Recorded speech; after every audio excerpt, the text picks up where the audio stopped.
தூத்துக்குடி மாவட்டம் விளாத்திக்குளம் அருகே நெடுஞ்சாலை எச்சரிக்கை தடுப்புகளை பெயர்த்து திருடி வந்த நூதன திருட்டு கும்பலை போலீசார் கைது செய்துள்ளனர். திடுக்கிடும் திருட்டு சம்பவத்தின் பின்னணி என்ன?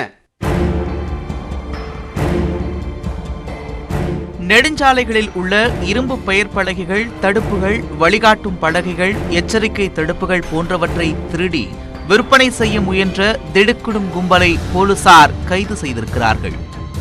பின்னணி என்ன? தூத்துக்குடி மாவட்டத்தில் விளாத்திக்குளம் தூத்துக்குடி நெடுஞ்சாலை உள்ளது.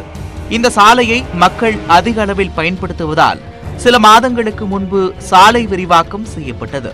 இந்த நெடுஞ்சாலையில் விபத்தை தடுப்பதற்காக சாலைகளின் இருபுறங்களிலும் பிரதிபலிப்பு பலகைகள், பெயர் பலகைகள் போன்றவை வைக்கப்பட்டுள்ளது. இந்த சாலையில் விளாத்திக்குளம் அருகே உள்ள சுப்பிரமணியபுரம், மீனாட்சிபுரம் கிராமத்திற்கும் இடைப்பட்ட பகுதியில் நெடுஞ்சாலையில் இருந்த இரும்பு அறிவிப்பு பலகைகள் பெயர்த்து திருடப்பட்டிருப்பதாக புகார் எழுந்தது. இதனையடுத்து இந்த பகுதியில் ஆய்வு மேற்கொண்ட நெடுஞ்சாலைத்துறை அதிகாரிகள் விளாத்திக்குளம் காவல் நிலையத்தில் புகார் தெரிவித்தனர். சம்பவம் தொடர்பாக வழக்கு பதிவு செய்த போலீசார் நெடுஞ்சாலைகளில் இருந்த சிசிடிவி கேமராக்களில் பதிவான காட்சிகளை கொண்டு விசாரணையை தொடங்கினர். சிசிடிவி காட்சிகளை ஆய்வு செய்த போது இரவு நேரத்தில் மக்கள் நடமாட்டம் இல்லாமல் இருளாக இருக்கும் நேரத்தில் சிலர் அறிவிப்பு பலகைகளை திருடிச் செல்வது தெரியவந்தது.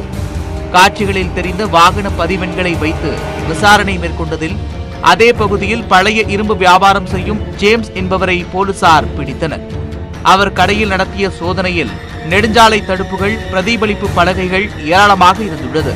மேலும் அவரிடம் நடத்திய விசாரணையில் அவரது நண்பர்கள் கருப்புசாமி மற்றும் ஆர்த்தி ஆகியோருடன் சேர்ந்து தடுப்புகளை திருடியதை ஒப்புக்கொண்டுள்ளார். மூவரையும் கைது செய்த போலீசார் நீதிமன்றத்தில் ஆஜர்படுத்தி சிறையில் அடைத்தனர். மேலும் திருட்டிற்கு பயன்படுத்திய லோடு ஆட்டோ, திருடிய பெயர் பலகைகள் போன்றவற்றையும் போலீசார் மீட்டனர்.